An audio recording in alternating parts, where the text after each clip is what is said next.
here we are after Street Car Takeover, trying to figure out our fueling issue and then taking care of a couple of other issues. So this is amazing. This is our new chromoly yoke from Strange, and it's got a 1350 U-joint instead of the 1330. So it should be way beefier, stronger. It's a pretty bad unit. And then we got chips. Definitely gotta have those. We've got a new fuel level sender. We've got new wheel studs.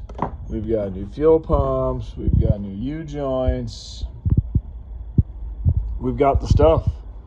So let's get this thing in the air so that we can do some stuff to it.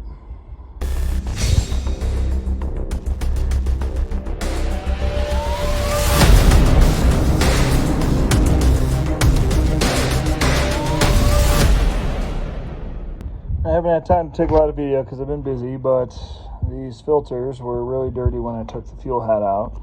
And on one of them, this line was split open right here in the middle, and that's where we were leaking some of our flow at. That's why we were having issues at the track. But I still haven't tracked down our no starting issue, and I'm having that right now.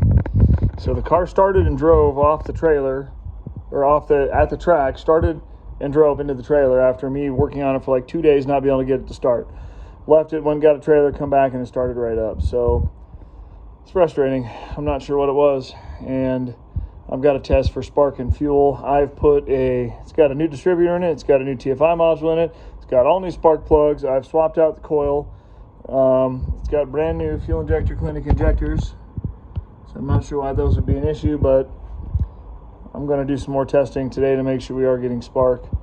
So I'm thinking it's either coil or injectors, but we're going to see. So I'm going to do a couple of tests.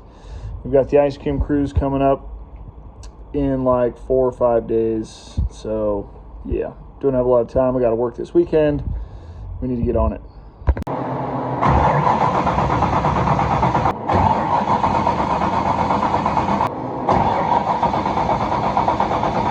So here's something weird. I'm not even getting a cranking RPM from anything. Check the RPM top right there.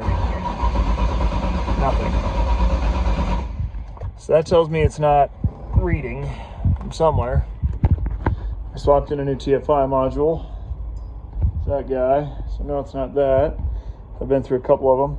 So now I've got power connected to the coil, and I'm just going to give it a negative and see if it fires here. Huh. That's interesting. I think that coil's bad. So I'm grounding the coil and it's not doing anything. We're on the gap. Yeah, Spark. Watch her freaking start. Watch her freaking start because she's a little wench. You're fucking kidding me, right? No, there's Spark. Prove it. Well, we got a situation here about it. This coil is a tester because that coil isn't sparking. So we knew it was the coil. And then I followed it back to the wiring here. This is my connector coming from the ECU. And I had nothing, no ground output from the ECU at all. So I took the ECU out. We got the, this is the new one. This is my MS3 right here.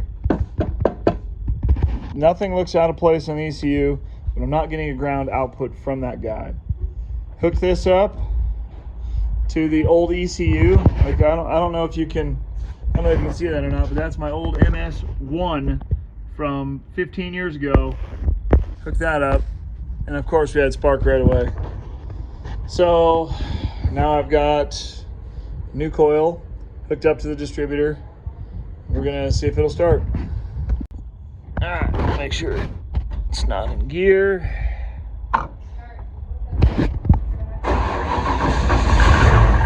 You have got to be kidding me. All right, so I don't know what that's all about.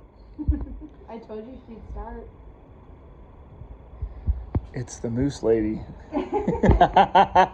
It's a new day, and I'm back trying to troubleshoot my MS3. My old MS1 is still in the car, and the guys I got my MS3 from asked me to take a log of it trying to start with the other one. So that's what we're gonna do. All right, it's in. Now we try again. Well, this place is a pit again as I get ready for the ice cream cruise. Got a new drive shaft. It's got the new yoke on it. It's our chromoly strange yoke, and it's upgraded to 1350 joints on this instead of the 1330s. We got solid Spicer joints in here, so should be plenty strong enough for what we're doing with it. Really excited about this guy. So I need to get this up in the air, and I need to get the old drive shaft off and the new one on. And then I'm going to try to get the exhaust off and get the car basically just ready for racing at the ice cream cruise so that I don't have to do much when I get there. Part of switching to that bigger drive shaft with the 1350 joints is that you have to have a bigger flange. So that's your stock foxbody flange. Fits this piece right here from the drive shaft. Right, so the big one, this guy here, you can see a little beefy guy. So I just got done swapping this flange out. There we go. New flange is in. Time for me to get some sleep. It's late and I got to work tomorrow. And then I got to put this back together and it's going to be great. Well, if you know my car, you know that I've got a TKX Trans. First one I blew up and it's supposed to handle 1,000 wheel horsepower. This one, I don't know what's going on with this thing. It's missing something. I don't know what happened to it, but check this out. When I shift, look at that. The whole thing comes up and out. Yeah, super. So shifter is messed up on this one and I blew the other one up. Quality control, not the greatest. Well, the ice cream cruise is coming up. It is now Wednesday. It's Wednesday. I'm leaving tomorrow morning, so I'm gonna get stuff loaded. Car's already outside, the trailer's outside. We're gonna start packing stuff up and we'll see you guys at the ice cream cruise. Drive fast, take chances.